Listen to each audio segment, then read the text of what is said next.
আমি আজকে জমিদার থেকে আসার পথে বিভিন্ন জায়গায় দেখলাম অনেকেই রাতের অন্ধকারে আমার পোস্টার ছিঁড়েছে, অনেকেই দেখলাম আমার পোস্টার টেনে টেনে ছিঁড়ে ফেলেছেন। যারা আমার পোস্টার ছিঁড়ে ফেলেছেন তারাও আমার ভাই, তারাও এই গ্রামের মানুষ, তারা আমার পাশের গ্রামের মানুষ। আপনাদের উদ্দেশ্যে বলছি, সম্মান নেতৃত্ব আল্লাহর পক্ষ থেকে আসে। আল্লাহ যাকে সম্মান দেন, আল্লাহ যাকে উপরে উঠায়, আপনারা পোস্টার ছিঁড়ে তাকে নামাইতে পারবেন না। আমরা আপনাদেরকে বলতে চাই, প্রতিহিংসার রাজনীতি থেকে নিজেদেরকে দূরে রাখুন। আমরা প্রতিহিংসার রাজনীতিতে বিশ্বাস করি না।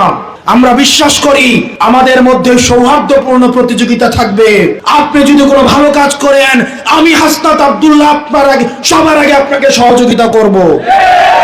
আবার আমি যদি কোনো ভালো কাজ করি, আমি আপনাদের কাছ থেকে সহযোগিতা চাই।